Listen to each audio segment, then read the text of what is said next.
I never thought I'd watch my younger brother Derek propose to my ex-wife Sarah at our parents' 35th anniversary dinner, but there I was, fork halfway to my mouth, watching my world crumble in real time. The whole family erupted in cheers and applause as Derek got down on one knee in Mom's dining room, presenting a ring that looked suspiciously expensive for someone who'd been struggling financially and for months. Sarah's tears of joy seemed genuine enough, though I couldn't help noticing how she avoided looking in my direction. Mom immediately started gushing about wedding plans, calling it absolutely perfect, since Sarah already knew everyone and understood our family dynamics. The 3 weeks following that nightmare dinner felt like living in an alternate reality where everyone had collectively decided to pretend I didn't exist. Every family gathering became a wedding planning session, with Mom pulling out her old photo albums and Sarah taking notes about flowers, catering, and venue decorations. The worst part wasn't just watching them plan a future together, it was discovering how long this future had actually been in the works. I first started suspecting something deeper was going on when I stopped by Derek's apartment to return his jumper cables. Sarah answered the door wearing one of Derek's old college sweatshirts, her hair still messy from sleep, even though it was 2 in the afternoon. She stammered something about just stopping by to discuss wedding venues, but her overnight bag sitting by the door told a different story entirely. When Derek emerged from the bedroom, adjusting his belt and looking flustered, the pieces started falling into place with sickening clarity. "How long has this been going on?" I asked, my voice somehow staying level, despite the hurricane of emotions brewing inside my chest. Sarah's face went pale, but Derek stepped forward with that cocky grin he'd worn since high school, whenever he thought he'd gotten away with something clever. "Lance, come on, man. We're all adults here. Sarah and I connected after your divorce was finalized. There's nothing wrong with 2 single people finding happiness together. But the timeline didn't add up. Our divorce had been finalized exactly 4 months ago, yet Sarah clearly looked settled into Derek's space. Her coffee mug sat on the kitchen counter next to his, her favorite brand of yogurt filled the refrigerator, and her romance novels were stacked on the nightstand I could see through the bedroom doorway. The real gut punch came when I visited Mom later that week to discuss the situation rationally. Instead of the supportive conversation I'd hoped for, I walked into a full-scale wedding planning committee meeting.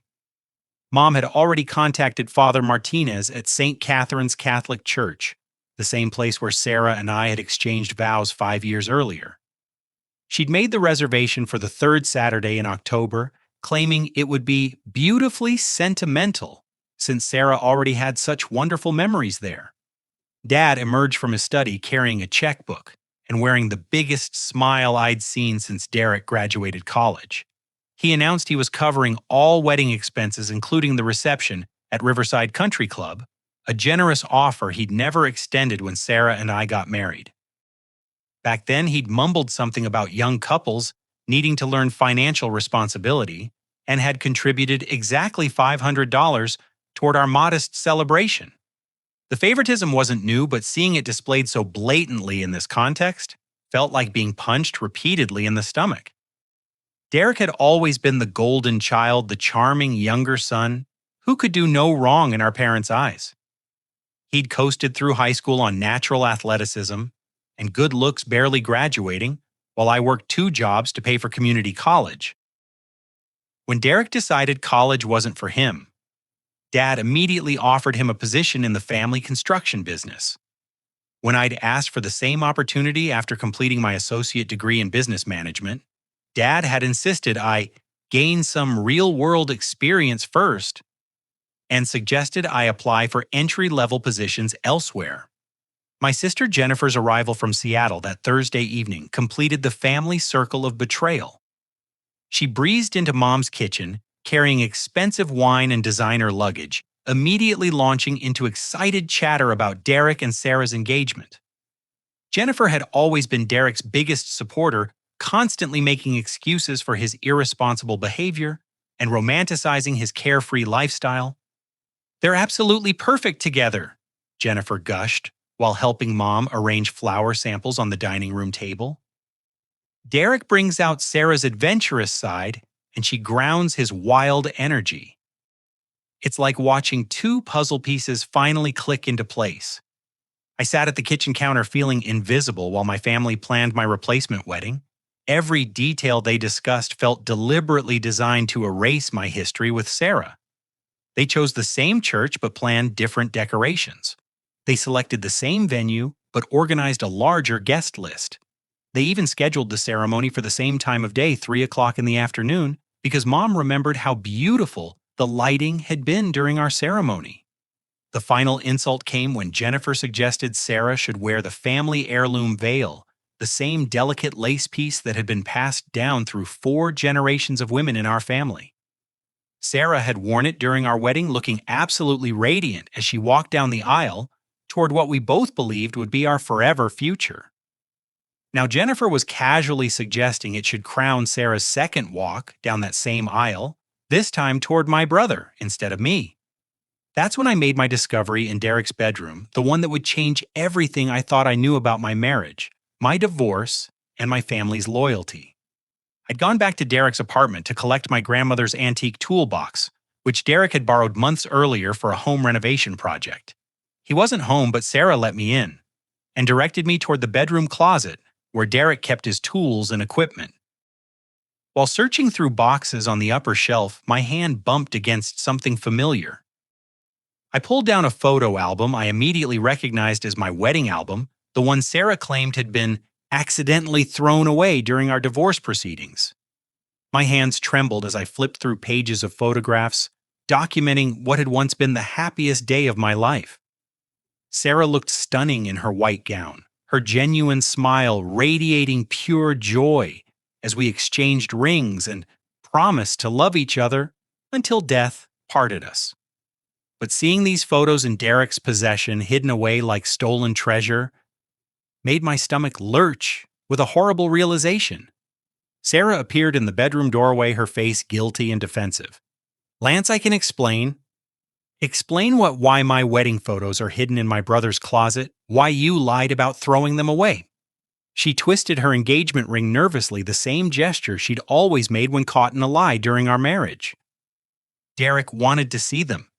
He's been helping me plan the new wedding, and we were using some of your photos as inspiration. The church decorations were so beautiful, and the flower arrangements were absolutely perfect.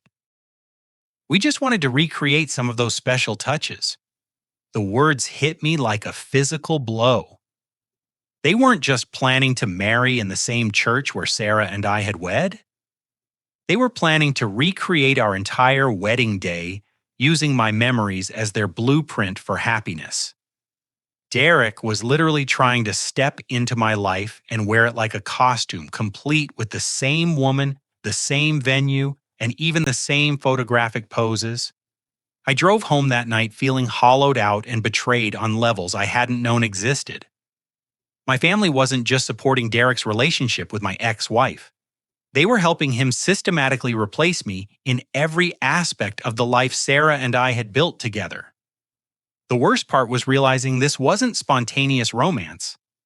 This was calculated appropriation, and everyone I loved was complicit in the theft.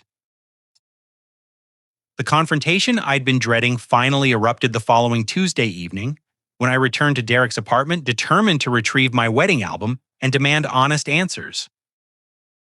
Sarah opened the door wearing the nervous expression of someone who'd been expecting this conversation and rehearsing her responses. She led me to the living room where my photos were spread across the coffee table alongside wedding magazines, venue brochures, and planning notebooks. "I know how this looks." Sarah began, her voice shaking with either guilt or anger. "But Derek and I are trying to create something beautiful together, and those photos represent such happy memories for me.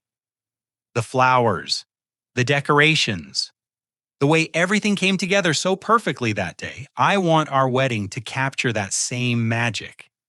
Her casual reference to my wedding day as inspiration for her new marriage felt surreal. "Sarah, those are my memories too. That was our day, our beginning. You can't just photocopy our wedding and paste Derek's face over mine. Don't be so dramatic, Lance. People reuse good ideas all of the time. Pinterest is full of women copying wedding themes they've seen elsewhere. Just because we got divorced doesn't mean every single element of that day becomes off limits forever. The front door opened and Derek walked in carrying grocery bags and wearing the satisfied expression of a man who felt completely secure in his position. He assessed the situation quickly, noting my agitated posture, and Sarah's defensive stance, then set down his purchases with deliberate calm. "Problem here?" Derek asked, though his tone suggested he already knew exactly what problem we were discussing. "I found our wedding photos in your closet," I said, struggling to keep my voice level. "Sarah says you're using them to plan your wedding." Derek shrugged with infuriating casualness. "Yeah, so they're good photos." Sarah looked incredible that day and the whole setup was really classy. Why reinvent the wheel when we already have a proven template for success? His choice of words describing my wedding as a template made my hands clench into fists. "Derek, that was my wedding day, my marriage. You can't just steal the blueprint and call it your own." "Steal." Derek's voice took on a mocking edge. "Lance, nobody stole anything. Sarah chose to be with me. She chose to build a future with someone who actually appreciates her and treats her the way she deserves to be treated." That accusation felt like a slap across the face. "What's that supposed to mean?" Sarah shifted uncomfortably clearly, wishing she could disappear, but Derek was just getting started. His casual mask slipped away, revealing the resentment and competitiveness that had always lurked beneath his charming exterior. "It means I always knew Sarah deserved better than what she was getting from you. You were so wrapped up in work and proving yourself that you barely paid attention to your own wife. Sarah used to tell me how lonely she felt, how disconnected you'd become, how she wondered if you even cared whether she stayed or left." The room went silent except for the sound of my heart pounding in my ears.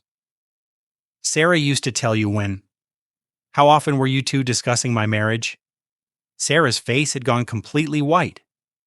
"Lance, it wasn't like that. Derek was just being a good friend, someone I could talk to when things got difficult between us." But Derek's smug expression told a different story. He was enjoying this revelation, savoring the moment he could finally confess his role in the destruction of my marriage. "I've been waiting for the right moment to make my move for over a year.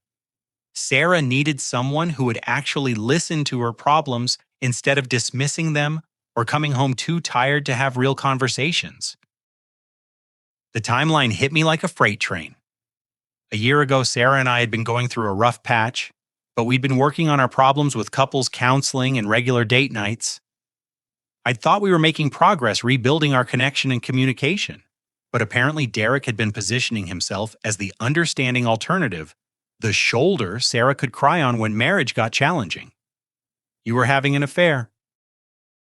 I said the words feeling strange and bitter in my mouth. "It wasn't an affair," Sarah protested quickly.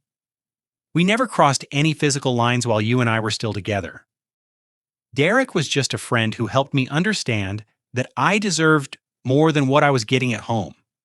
Derek's laugh was cold and calculating. "Come on, Sarah, let's be honest here. We both know this started way before Lance moved out. We both know you were already emotionally checked out of your marriage months before you filed for divorce."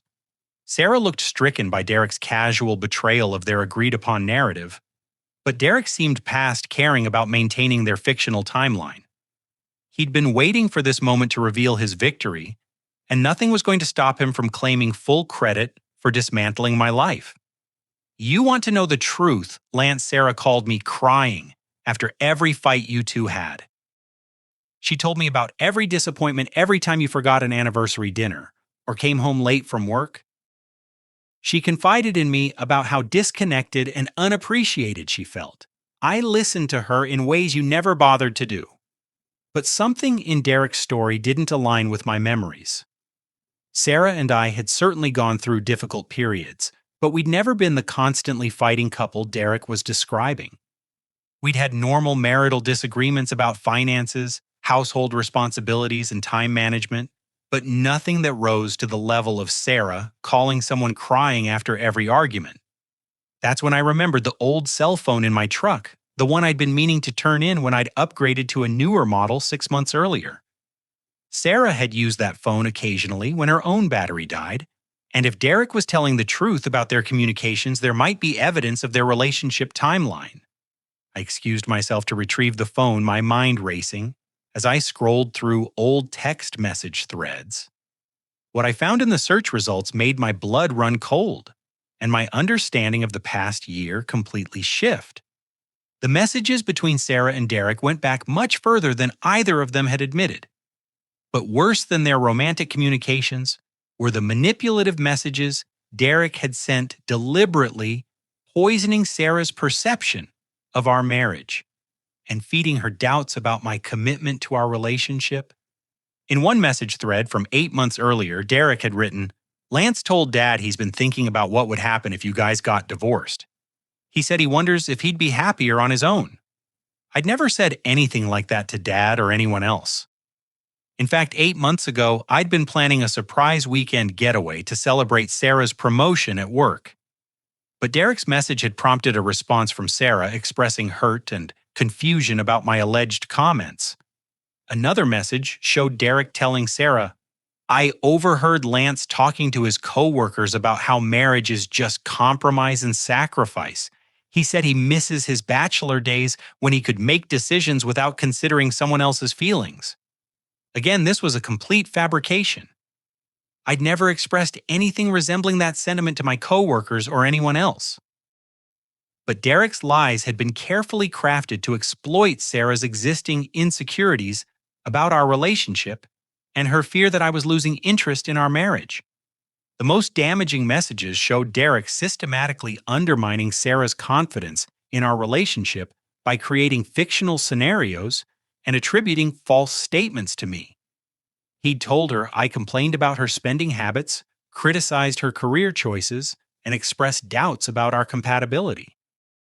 None of these claims were true, but Derek had presented them as conversations he'd supposedly overheard or statements I'd allegedly made during family gatherings. Standing in Derek's living room, clutching the evidence of his calculated manipulation campaign, I realized my marriage hadn't failed due to natural incompatibility or communication problems. Derek had orchestrated its destruction through months of psychological manipulation, turning my wife against me with carefully constructed lies designed to make her question everything about our relationship. "You've been lying to her," I said, holding up the phone. "For months you've been feeding Sarah false information about things I supposedly said and did. You convinced her I was unhappy in our marriage by making up conversations that never happened." Derek's confident expression faltered for the first time since I'd arrived. Sarah stepped forward, reaching for the phone with trembling hands. "What are you talking about? Derek wouldn't lie about something like that." But as Sarah read through the message threads, her face transformed from confusion to horror to devastating realization. Derek had documented his own manipulation campaign in writing, creating a trail of evidence that revealed his systematic destruction of our marriage through calculated deception. "Derek," Sarah whispered, her voice breaking. "These conversations Lance supposedly had with your father with his coworkers about wanting to be single again. Did they actually happen?" Derek's silence was answer enough. But his defensive posture and guilty expression confirmed what the messages had already revealed. He'd been lying to Sarah for months, poisoning her perception of our marriage, and manipulating her emotions to turn her away from me and toward him. Sarah sank onto the couch, still staring at the phone screen with devastated comprehension. "You made me believe my husband didn't love me anymore. You convinced me he was planning to leave me. You destroyed my marriage with lies." Derek finally found his voice, but instead of remorse, his response carried defiant justification. "I gave you the push you needed to get out of a relationship that was making you miserable. Maybe I embellished some details, but the core truth remains the same. Lance wasn't the right husband for you and I am. The callousness of his confession, the complete absence of guilt or apology for destroying two lives through deliberate manipulation, made me realize I was looking at a stranger. This wasn't the brother I'd grown up with, the person I'd trusted and supported through years of family dynamics and personal challenges. This was someone capable of psychological cruelty on a level I'd never imagined possible. But the worst revelation was still to come because Derek wasn't finished confessing his crimes against my marriage and my trust. The next morning, I drove straight to my parents' house carrying the phone with its damning evidence and a desperate hope that blood would prove thicker than manipulation. I found Mom in her kitchen humming while she arranged fabric samples for Derek and Sarah's wedding reception. Dad sat at the breakfast table reviewing catering quotes with the focused attention he usually reserved for important business contracts. "We need to talk," I announced, setting the phone on the table between them. "I have proof that Derek sabotaged my marriage." Mom looked up from her fabric swatches with the patient expression she'd always worn when dealing with what she considered my tendency toward drama. "Lance, sweetheart, we've already discussed this. Derek and Sarah found love together after your divorce was finalized. You need to stop looking for someone to blame and start focusing on moving forward with your own life." Dad didn't even glance up from the catering quotes. "Son, jealousy is an ugly emotion. Your brother deserves happiness, and Sarah makes him happy. That should be enough for you." I started reading the text messages aloud, beginning with Derek's lies about my alleged conversations with Dad. "Derek told Sarah I was discussing divorce with you 8 months ago. He claimed I said I'd be happier on my own. Did that conversation ever happen? Nah." Dad finally looked up, his expression shifting from dismissive to confused. "You never said anything like that to me. 8 months ago, you were planning that weekend trip to Napa Valley for Sarah's promotion celebration." "Exactly, Derek made it up. He's been feeding Sarah lies about me for months, convincing her I was unhappy in our marriage when I wasn't." I continued reading messages, each one revealing another layer of Derek's deception. Mom stopped arranging fabric samples and started listening more carefully. Dad set down the catering quotes and reached for his reading glasses, studying the phone screen as I scrolled through the evidence. But instead of the outrage and support I'd expected, my parents' reaction left me feeling more isolated than ever. "Lance," Mom said carefully, "these messages are certainly unfortunate, but Derek was probably just trying to help Sarah understand her feelings. Sometimes people need encouragement to recognize when a relationship isn't working. Mom, he lied to her, repeatedly. He convinced her I was planning to leave when I was actually planning romantic surprises. He destroyed her trust in me with completely fabricated stories." Dad rubbed his forehead, looking uncomfortable, but not nearly as angry as I'd hoped. "Son, marriages don't end because of outside interference. If your relationship with Sarah was solid, Derek's comments wouldn't have mattered. The fact that Sarah was receptive to his support suggests there were already problems you two weren't addressing." Their response felt like a second betrayal, somehow worse than Derek's original deception. My own parents were making excuses for manipulation tactics that had destroyed my marriage, choosing to protect Derek rather than acknowledge the truth about his behavior. "You're taking his side," I said, disbelief making my voice sound hollow. "Even with evidence of what he did, you're still defending him." Mom's defensive posture told me everything I needed to know about where her loyalties lay. "Derek is your brother Lance. He's family. Sarah is going to be family too. We all need to find a way to move forward together without dwelling on past mistakes or misunderstandings." Past mistakes? Mom, Derek systematically destroyed my marriage through psychological manipulation. This wasn't a misunderstanding. This was calculated emotional warfare designed to steal my wife. But their expressions had already hardened into the familiar protective mode they'd always adopted when Derek faced consequences for his actions. I'd seen this pattern throughout our childhood whenever Derek's behavior crossed lines, but family loyalty demanded covering for him rather than holding him accountable. Dad stood up from the table. his voice taking on the authoritative tone he used when ending discussions he found unproductive. Lance, I think you need to take some time to process your feelings about this situation. Derek and Sarah are getting married in 6 weeks, and this family is going to support their union. If you can't find a way to be happy for them, maybe you should consider keeping your distance until you can approach this situation more maturely. The word maturely hit like a slap. After presenting evidence of Derek's betrayal and manipulation, my father was questioning my maturity for being upset about it. The family dynamics I'd always accepted as normal suddenly looked twisted and dysfunctional. Derek's bad behavior was consistently excused while my legitimate grievances were dismissed as character flaws. Jennifer's voice came from the kitchen doorway, sharp with disapproval. "I can't believe you're still trying to sabotage Derek's happiness, Lance. Sarah chose him because he treats her better than you ever did. Accept it and move on." She'd been standing there long enough to hear at least part of our conversation, but her response suggested she'd already formed her opinion before hearing any evidence. Like our parents, Jennifer's loyalty to Derek was absolute and immune to facts that challenged her preferred narrative.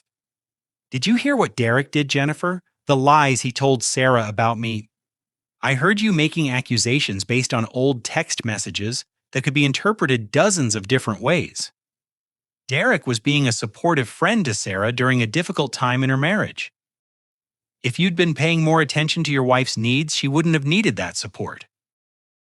The gaslighting was comprehensive and coordinated.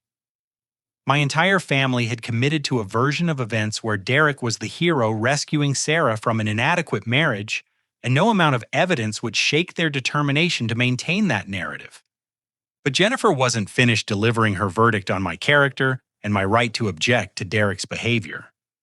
"You want to know the truth, Lance? Derek has always been the better man. He's kinder, more generous, more emotionally available. Sarah figured that out, and now she's getting the husband she should have had from the beginning. Instead of throwing a tantrum about it, you should be grateful that she's found someone who actually deserves her." Each word felt carefully chosen to inflict maximum damage. Jennifer wasn't just defending Derek, she was attacking my worth as a husband and a man, suggesting that Sarah's departure was evidence of fundamental inadequacies on my part rather than the result of Derek's manipulation. Mom nodded along with Jennifer's assessment, her expression sad but resolute. "Derek has always been more in touch with his emotions, sweetheart. He knows how to make people feel valued and appreciated. That's a rare gift, and Sarah recognizes it." The family consensus was clear and absolute. Derek possessed superior qualities that made him the better choice for Sarah, and my objections to their relationship revealed personal failings rather than legitimate grievances. The evidence of his manipulation didn't matter because they'd already decided he deserved Sarah more than I did. Dad returned to his catering quotes with the dismissive air of someone closing a finished discussion. "Derek and Sarah's engagement party is next Saturday at Riverside Country Club. The whole family will be there to celebrate their future together. You're welcome to join us if you can find a way to be supportive, but we won't tolerate any more attempts to create drama or spread accusations." I stood in my parents' kitchen surrounded by wedding planning materials for Derek and Sarah's celebration, feeling completely alone despite being surrounded by family. They'd chosen sides, and I wasn't on the winning team. Worse, they'd convinced themselves their choice was morally justified, that Derek's superior character entitled him to claim my wife and my family's loyalty. The final insult came as I headed toward the door, defeated and emotionally drained. Mom called after me with the concerned tone she'd always used when dispensing unsolicited life advice. "Lance, honey, maybe this is a blessing in disguise. Sarah obviously wasn't the right woman for you, if she could be swayed away so easily. Derek's doing you a favor by taking her off your hands. Now you can find someone who truly appreciates you." Her attempt at comfort revealed the depth of her misunderstanding about what Derek had done and what I'd lost. This wasn't about Sarah being taken off my hands. This was about my brother systematically destroying my marriage through psychological manipulation while my family cheered him on and questioned my maturity for objecting to it. I drove home that afternoon knowing my family had made their choice and I wasn't it. But what I didn't yet realize was just how far their betrayal extended or how much worse the situation was about to become. The evidence I'd discovered in Derek's messages was just the beginning of a much larger pattern of deception, one that would soon reveal the true depth of my family's complicity in destroying the life I'd built with Sarah. That night, as I sat alone in the house Sarah and I had shared, I began to understand that walking away might be the only way to preserve whatever remained of my self-respect and sanity. But first I needed to uncover the full extent of what had been done to me and by whom. The family's complete ostracism began immediately after my confrontation with evidence of Derek's manipulation.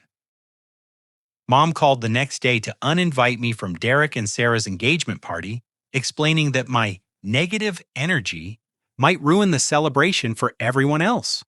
Dad followed up with a certified letter removing me as a beneficiary from their will, stating that family inheritances should go to children who support family unity, rather than those who create division through jealousy and resentment. The social isolation extended far beyond immediate family. Derek had gotten to work first, spinning a narrative that painted me as the bitter ex-husband who couldn't handle seeing Sarah happy with someone better. When I arrived at Morrison Construction on Monday morning, the office atmosphere felt arctic. Conversation stopped when I entered rooms. Co-workers avoided making eye contact. My assistant Kelly informed me that several clients had specifically requested Derek handle their projects instead of me. Dad called me into his office that afternoon with the grim expression he'd worn when firing unreliable employees. "Lance, I think it's time we discussed your future with Morrison Construction. Your personal situation is affecting company morale, and several clients have expressed concerns about working with someone who might bring family drama to their projects. Family drama that Derek created by lying to my wife for months. Family drama that you're perpetuating by refusing to accept reality and move forward. Derek has shown real leadership potential lately. Clients trust him, employees respect him, and he's brought in more new business this quarter than you have all year." The last statement was objectively false. I'd been Morrison Construction's top performer for 3 consecutive years, bringing in 60% of our annual revenue through repeat clients and referrals. But Dad's version of reality had been completely rewritten to justify promoting Derek over me. I'm making Derek a full partner effective immediately. He'll be taking over the major client relationships and handling all new business development. You can stay on as a project manager if you're willing to work under his supervision, but the ownership track is no longer available to you. 20 years of working toward partnership in the family business, erased with a single conversation. The position I'd earned through education experience and proven results was being handed to Derek as a reward for destroying my marriage. The injustice was breathtaking in its completeness. But the cruelest humiliation was still to come, delivered through the engagement party I wasn't allowed to attend, but couldn't escape hearing about.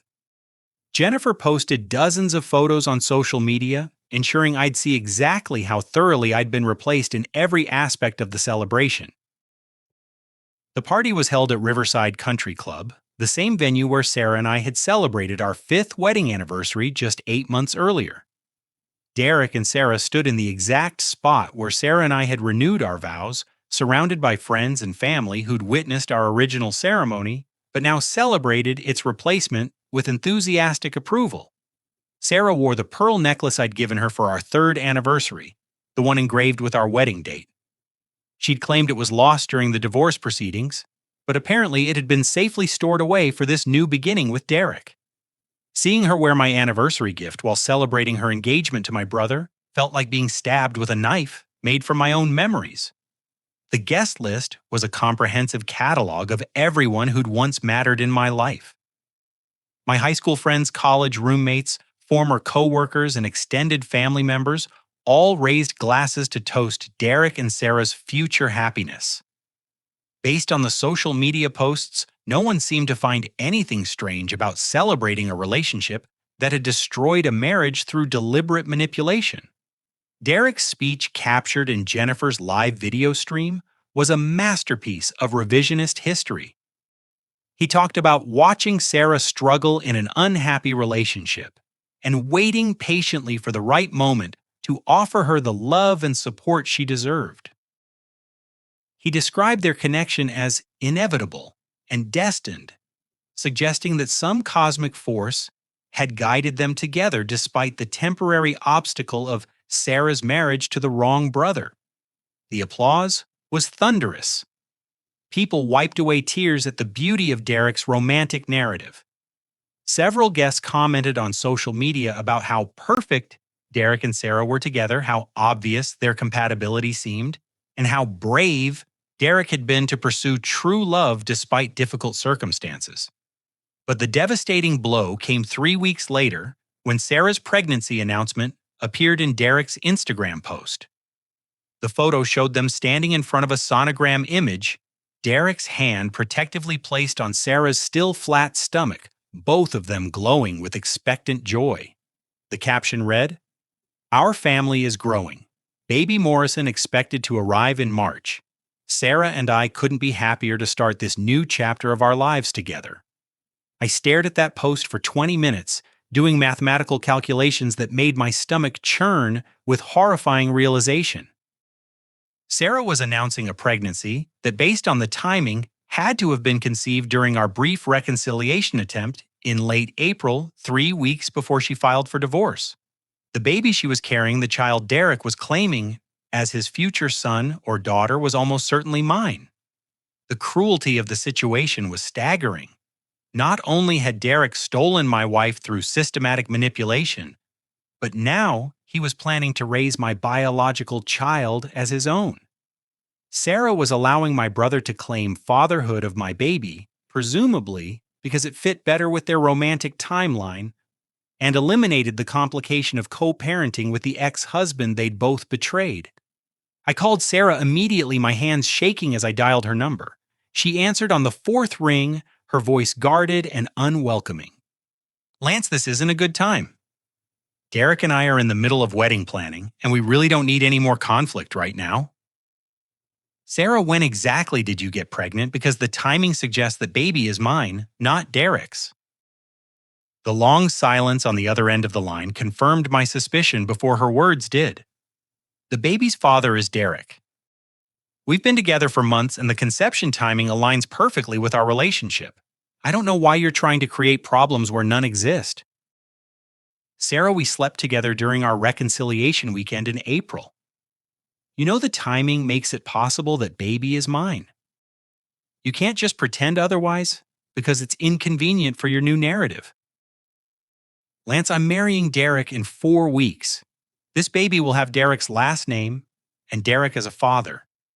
The biological details don't matter as much as the family structure we're creating together." Her casual dismissal of biological details felt surreal. Sarah was planning to let Derek legally adopt my child immediately after their wedding, erasing my parental rights and my genetic connection to my own son or daughter. The manipulation campaign that had started with lies about my marriage was now extending to theft of my future child. I hung up that call knowing I'd lost everything that had ever mattered to me, my wife, my family's loyalty, my position in the family business, and now my unborn child. Derek hadn't just destroyed my marriage. He'd systematically dismantled my entire life and rebuilt it around himself as the starring character. The isolation was complete and devastating. I had no allies, no support system, and no legal recourse for most of what had been done to me. Derek had won so completely that even my own parents were celebrating his victory as a triumph of true love over an inadequate marriage.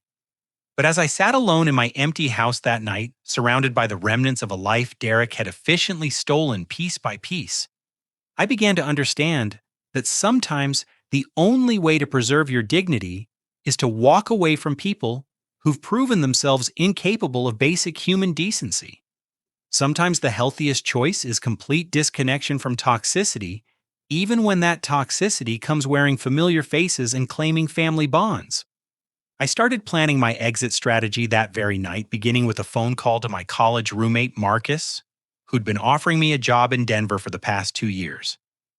It was time to rebuild my life somewhere far away from people who'd chosen cruelty over compassion and manipulation over truth. But first, I needed to make absolutely certain I understood the full scope of what Derek had done. Because something told me the marriage sabotage and pregnancy deception were just the beginning of a much larger pattern of betrayal that was about to come to light. The decision to walk away from Morrison Construction and move to Denver felt both liberating and terrifying. Marcus had offered me a project management position with his commercial development company at 20% above my current salary, plus profit sharing and full relocation expenses. After 20 years of building my father's business, the prospect of starting fresh somewhere nobody knew about my family's dysfunction felt like emerging from underwater after nearly drowning. I spent the following week quietly organizing my departure. My resignation letter was professional and brief, citing new opportunities and personal growth as motivations for leaving. I didn't mention Derek's promotion over me or the family dynamics that had made staying impossible. Dad accepted my resignation with visible relief, probably grateful to avoid the awkwardness of managing family conflict within the business structure. Packing my house revealed how thoroughly Sarah had planned her departure. Items I'd assumed were lost or accidentally donated during our separation had clearly been systematically removed and stored elsewhere. My grandmother's china set my collection of first edition mystery novels, even my father's old camping equipment that he'd passed down to me years earlier. Sarah had taken everything that held sentimental value, leaving me with furniture and appliances, but none of the meaningful objects that had made our house feel like home. The realtor I hired was optimistic about a quick sale given the neighborhood's popularity and the house's excellent condition. Sarah and I had spent weekends renovating the kitchen, refinishing hardwood floors, and landscaping the backyard. Now all that investment would benefit someone else while I started over in a Denver apartment with whatever belongings fit in a moving truck. But my systematic preparation for departure led to discoveries that changed my understanding of Derek's criminal behavior far beyond marriage sabotage. While cleaning out my home office, I found financial documents that had been misfiled in my personal records instead of properly stored at Morrison Construction. The papers revealed transactions I didn't remember authorizing and loan applications bearing my signature for projects I'd never discussed with our lending partners. The first red flag was a $50,000 equipment loan dated 6 months earlier, signed with my name, but funding the purchase of a bulldozer I'd never seen in our equipment yard. According to the paperwork, I'd personally guaranteed the loan and requested direct deposit of funds into an account number I didn't recognize. The signature looked exactly like mine, but I had no memory of completing this transaction or working on any project that required bulldozer rental. A deeper investigation of my credit report revealed additional loans, credit card applications, and financial obligations I'd never agreed to.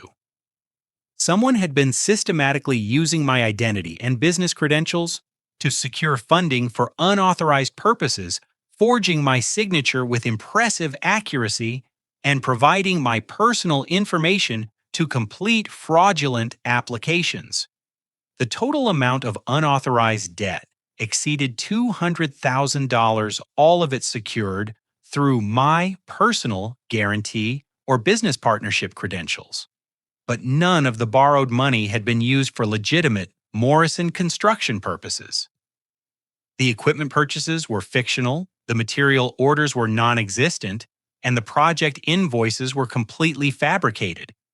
Derek had been running an elaborate financial fraud operation, using my identity and reputation to fund a lifestyle far beyond his actual income. The gambling debts I'd suspected were just the beginning of his financial problems. He owed money to multiple creditors, had maxed out several credit cards under my name, and had been systematically draining Morrison Construction's operating capital to cover his mounting obligations. The most devastating discovery came in a folder labeled Future Projects that contained Derek's handwritten notes about his post-wedding plans. He'd been planning to disappear with Sarah immediately after their honeymoon, using the fraudulent loan money to establish a new life in another state where his gambling debts and business fraud couldn't follow him. According to his notes, Derek viewed the wedding as his exit strategy. From mounting legal and financial problems, he'd calculated exactly how much additional money he could extract from Morrison Construction's accounts before Dad discovered the discrepancies. He'd researched states with favorable bankruptcy laws, where he could claim residency and discharge his obligations. He'd even identified several construction companies in Arizona and Nevada, where he could apply for work under slightly modified credentials. Sarah appeared to be completely unaware of Derek's criminal activities and financial planning.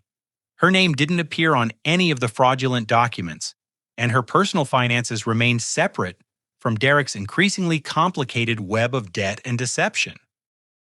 Derek was planning to present their relocation as a romantic fresh start while actually executing an escape plan from federal financial crimes.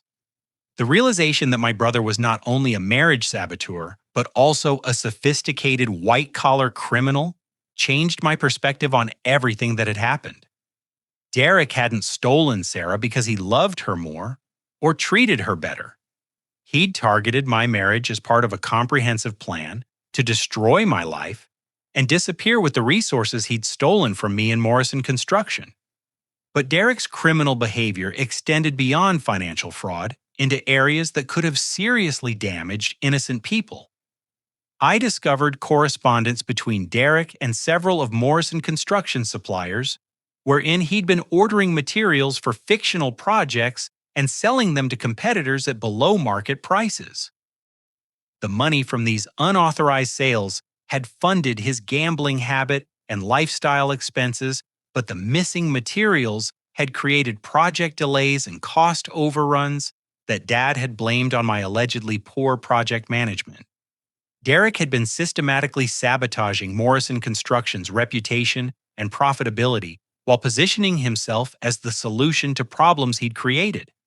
Every client complaint about missing materials or delayed deliveries had been traced back to my supposedly inadequate oversight, while Derek played the role of the competent younger brother who could handle responsibilities I'd apparently failed to manage properly.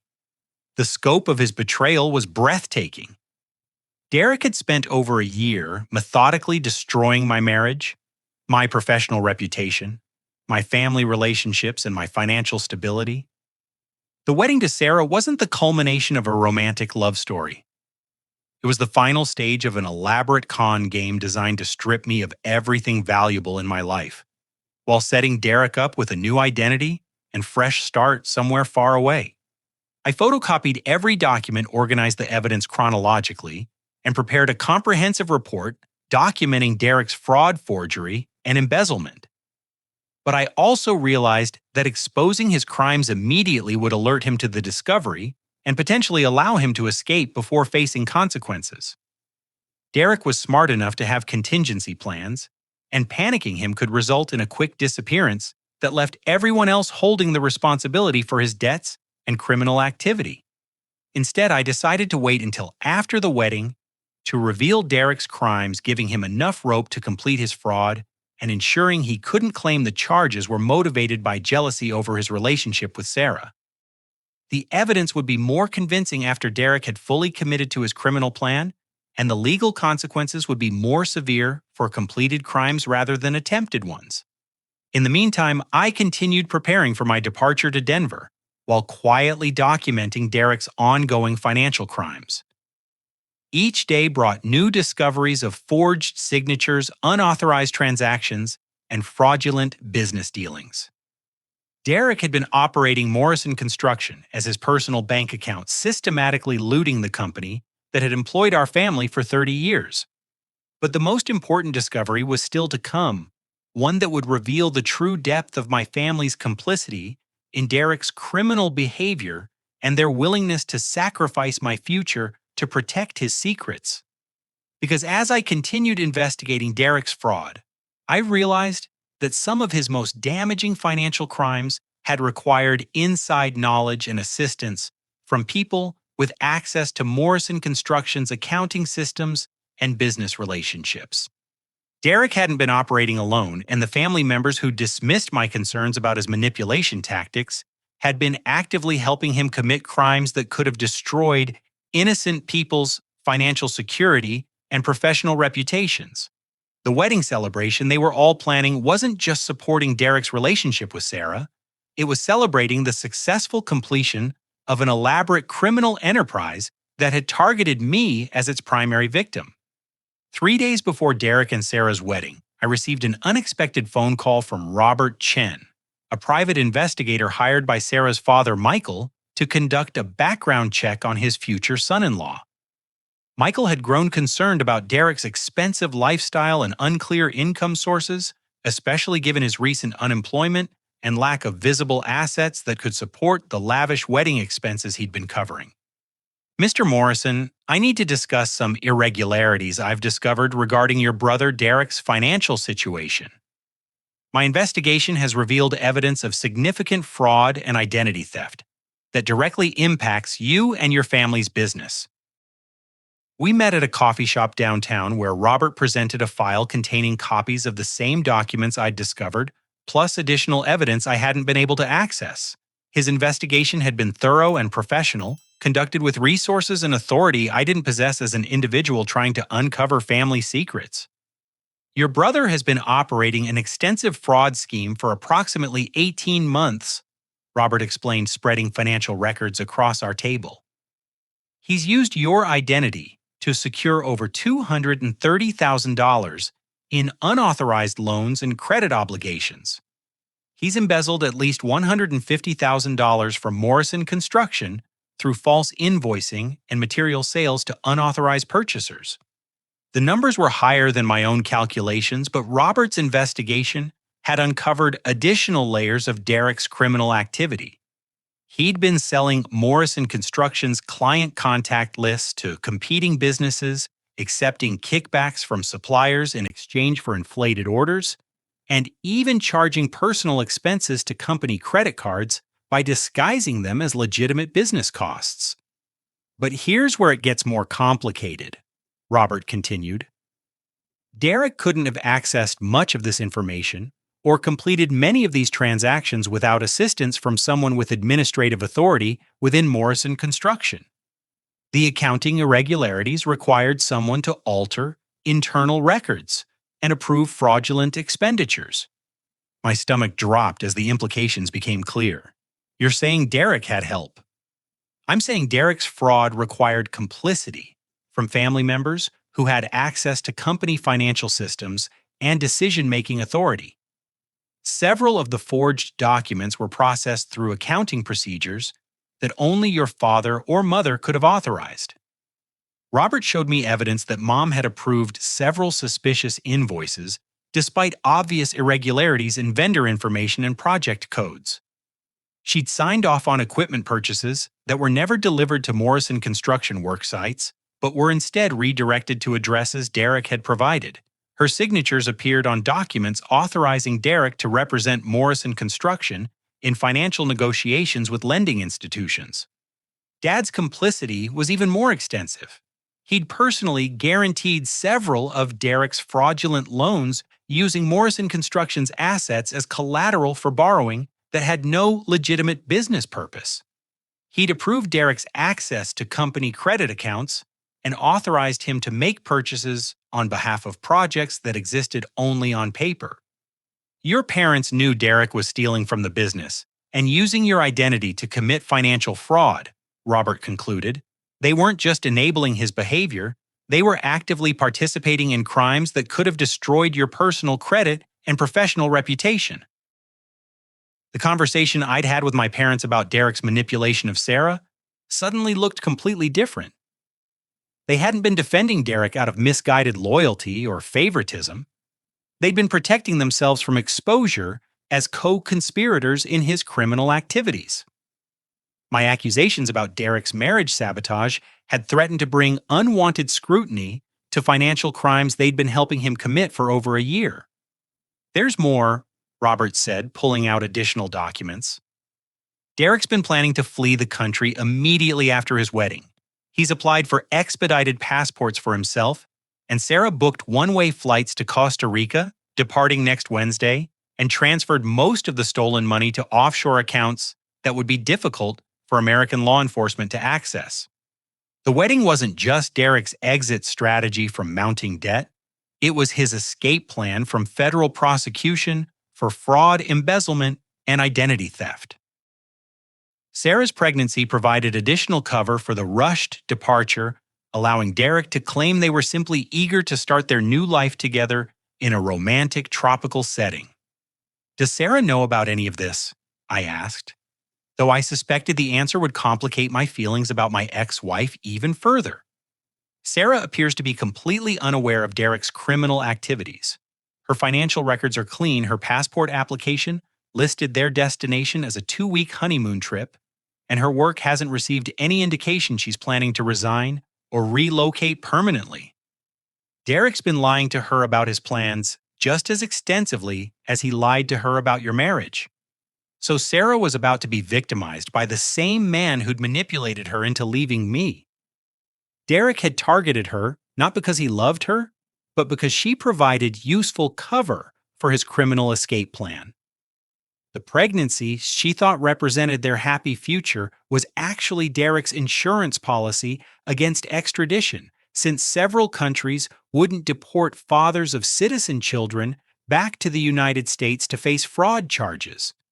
Robert's investigation had revealed Derek's complete psychological profile. He was a sophisticated sociopath who viewed other people as resources to be exploited for personal gain. His manipulation of Sarah's emotions, his theft of my identity, his exploitation of our parents' favoritism, and his systematic looting of Morrison Construction were all components of an elaborate criminal enterprise designed to fund his gambling addiction and provide escape routes from mounting legal consequences. "What happens next?" I asked. "I'm presenting this evidence to Mr. Michael Thompson tomorrow morning. He'll decide whether to confront Derek privately or involve law enforcement immediately. Given the scope of the financial crimes and the planned flight risk, I'd recommend involving federal authorities who can freeze Derek's assets and prevent him from leaving the country." We agreed that I would remain anonymous in Robert's initial report, allowing Sarah's father to take the lead in exposing Derek's crimes. This strategy would prevent Derek from claiming the charges were motivated by my personal vendetta, and would give the evidence more credibility coming from an objective third party who'd conducted a professional investigation. I drove home that night knowing Derek's criminal empire was about to collapse, taking down the family members who'd enabled his behavior and protected his secrets.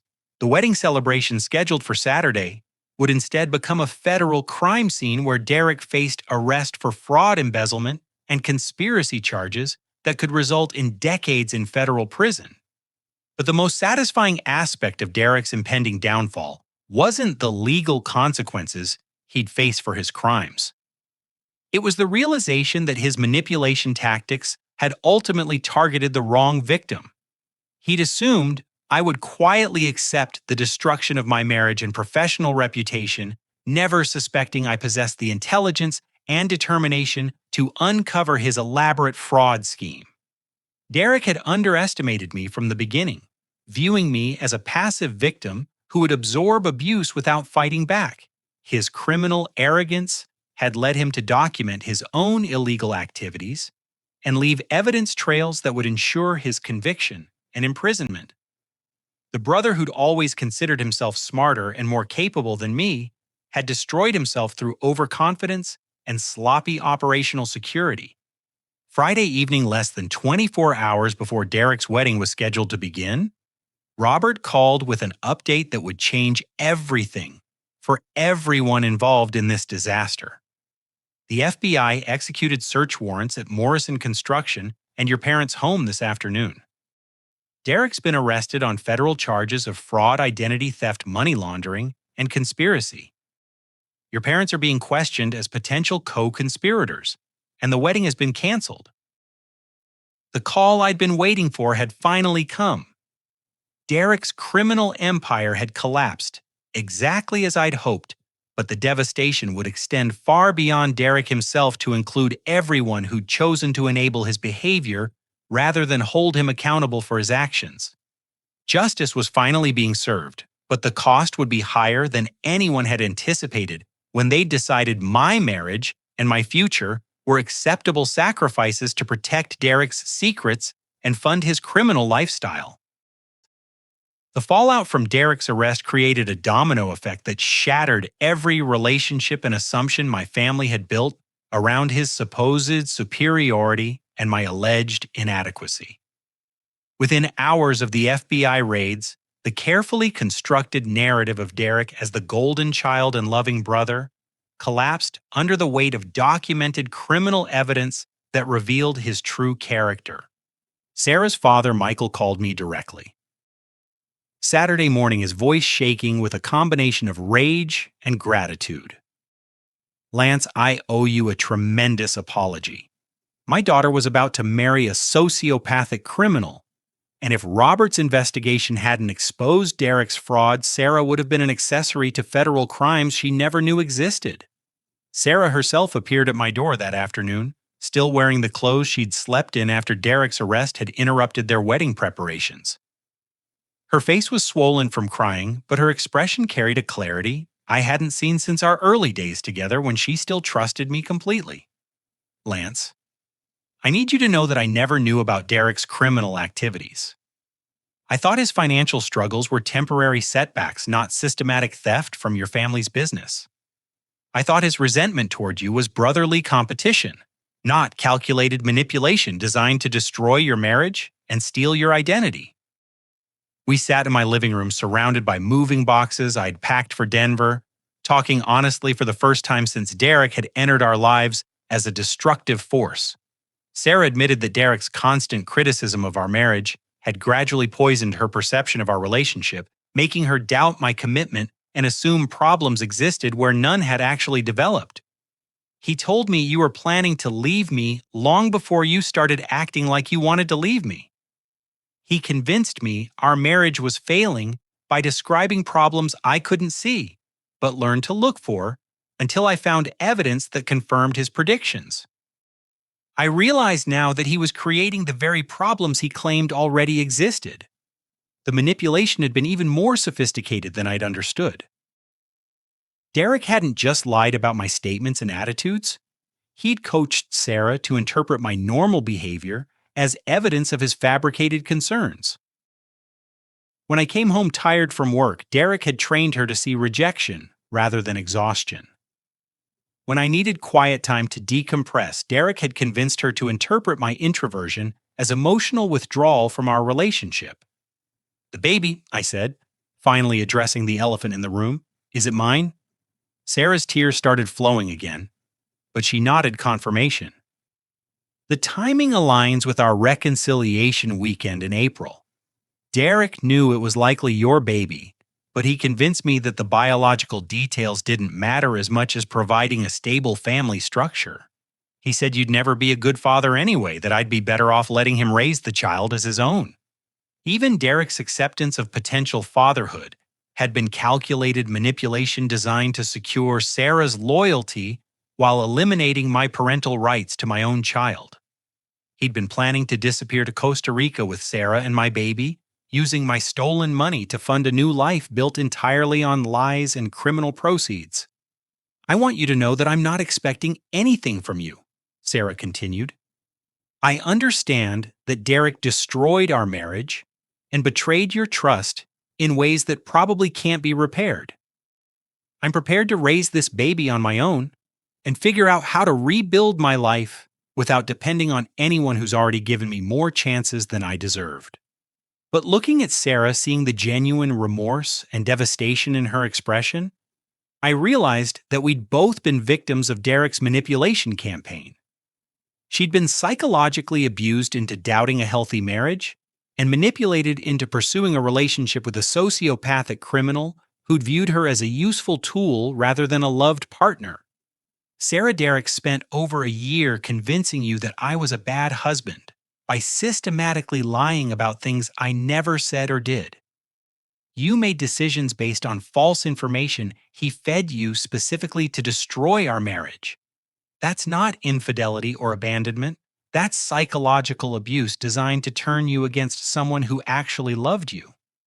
The conversation continued for hours as we slowly rebuilt understanding between us, separating Derek's manipulations from our actual relationship history and acknowledging the genuine connection we'd shared before his interference poisoned everything. Neither of us was ready to discuss reconciliation, but we were finally able to have honest conversations about what had really happened to our marriage and why. Meanwhile, the legal consequences for Derek and my parents were unfolding with devastating efficiency. Derek faced federal charges that carried potential sentences of 20 to 30 years in prison, with additional state charges for fraud and embezzlement that could extend his incarceration even further. His gambling debts and criminal activities had created a financial catastrophe that would require years to fully unravel. My parents' complicity in Derek's crimes had destroyed Morrison Construction's reputation and financial stability. Dad faced potential prosecution as a co-conspirator, while Mom's role in processing fraudulent invoices made her vulnerable to charges of conspiracy and money laundering. The business they'd spent 30 years building was now worthless, its assets frozen by federal authorities as evidence in an ongoing criminal investigation. Jennifer flew back from Seattle to find her family in complete chaos, her golden boy brother facing decades in federal prison, and her parents potentially losing their home and retirement savings to pay restitution for crimes they'd helped Derek commit. Her previous confidence in Derek's superiority and my inadequacy evaporated when confronted with documented evidence of his criminal behavior and psychological manipulation tactics. Lance. I don't know how to apologize for the things I said to you, Jennifer admitted when she called me. I believed Derek's version of events because I wanted to believe the best about him and the worst about you. I convinced myself that taking sides was necessary when the real problem was that I was supporting a criminal who was destroying innocent people's lives.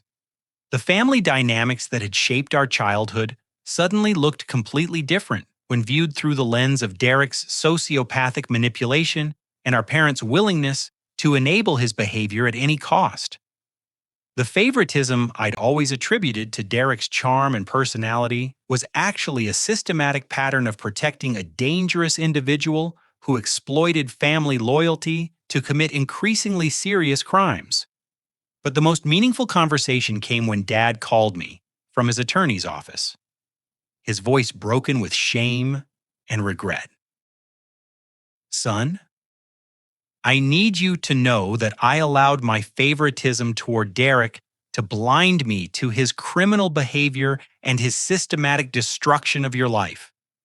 I enabled financial crimes that could have ruined your credit and professional reputation because I couldn't accept that my youngest son was capable of such calculated cruelty. Dad's apology was comprehensive and painful, acknowledging years of poor decisions and unfair treatment that had culminated in his participation in Derek's fraud scheme. He admitted that Derek had manipulated his parental emotions just as effectively as he'd manipulated Sarah's marital concerns using family loyalty as cover for increasingly serious criminal activities. Morrison Construction is finished as a viable business. The federal investigation has revealed that Derek's embezzlement was far more extensive than we initially realized. We're going to lose the company, probably the house, and most of our retirement savings. But the worst part isn't the financial consequences, it's realizing that we helped Derek destroy your marriage and professional future while calling it family support. The legal proceedings that followed were swift and decisive. Derek pleaded guilty to avoid a trial that would have revealed even more damaging evidence about his crimes and manipulation tactics. He received a sentence of 18 years in federal prison, with requirements to pay full restitution to Morrison Construction and the various lending institutions he'd defrauded using my identity. My parents received probation and community service in exchange for their cooperation with federal investigators, and their agreement to liquidate all assets to help pay restitution. They lost their house, their business, and their retirement security, but avoided prison time that would have been devastating at their age. Sarah and I began the slow process of rebuilding trust and exploring whether our relationship could survive Derek's systematic manipulation campaign. We started with couples counseling sessions designed to help us separate Derek's lies from our actual relationship history and develop new communication patterns that weren't contaminated by his interference.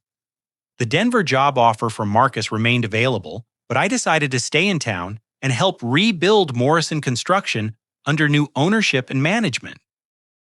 Sarah's pregnancy progressed normally, and we gradually developed co-parenting plans that might eventually lead to reconciliation if we could successfully heal from Derek's psychological abuse. 6 months later, I was holding my daughter Emma in the hospital, watching Sarah recover from delivery while feeling grateful for the justice that had allowed us to reclaim our lives from Derek's criminal manipulation.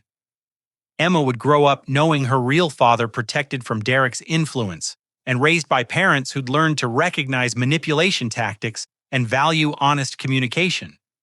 The experience taught me that family isn't just about blood relationships. It's about people who choose to support your well-being rather than exploit your vulnerabilities for personal gain. Derek had been my brother by birth, but he'd never been family in any meaningful sense. Real family members don't systematically destroy your life while claiming to love you. Sarah and I eventually remarried 2 years later. Our new relationship, built on foundations of honest communication and mutual respect that Derek's manipulation had never been able to completely destroy. We were able to separate his lies from our genuine feelings and rebuild trust through consistent actions rather than empty promises. The most important lesson I learned was that walking away from toxic people, even family members, isn't abandonment or failure. Sometimes protecting your dignity and sanity requires complete disconnection from people who've proven they're willing to cause harm for personal benefit. Derek had counted on family loyalty to shield him from consequences, but real family relationships are based on mutual respect and genuine care, rather than unconditional tolerance for destructive behavior. Looking back now, I realize that Derek's arrest and imprisonment probably saved Sarah's life and protected my daughter from being raised by a sociopathic criminal who viewed other people as disposable resources. Justice wasn't just about punishing Derek for his crimes. It was about protecting future victims from his manipulation tactics and creating space for healthy relationships to develop without his toxic influence. Emma is now 3 years old, smart and curious, and completely unaware that she was almost stolen from me by someone who claimed to love her mother. Sarah and I have built a strong marriage based on honest communication and genuine partnership, proving that love can survive even sophisticated psychological manipulation if both people are committed to healing and growth. My relationship with my parents has slowly rebuilt over time, but it's based on new boundaries and clear expectations about accountability for harmful choices. Jennifer has worked consistently to repair our sibling bond and has proven through actions rather than words that she's learned from her mistakes during Derek's manipulation campaign. Derek remains in federal prison, where he served 5 years of his 18-year sentence. He sends occasional letters expressing remorse and requesting family visits, but we've all learned that his apologies are just additional manipulation tactics designed to gain sympathy and support. Real change requires consistent actions over extended periods, not emotional appeals that disappear when they fail to produce desired results. The life lesson that emerged from this experience is that toxic people often target the relationships and achievements they're most jealous of, using family bonds and emotional manipulation to destroy what they cannot legitimately claim for themselves. Recognizing manipulation tactics and setting firm boundaries isn't cruelty. It's necessary self-protection that allows genuine love and trust to flourish without constant threat of sabotage. Now I want to ask you something that connects to everything we've been through together in this story. Have you ever had to walk away from a family member or close friend whose behavior was damaging your life or relationships? How did you find the strength to set boundaries with someone you'd always trusted? Your experiences matter, and sharing them in the comments can help others who might be facing similar situations. Recognize that they're not alone in dealing with toxic family dynamics.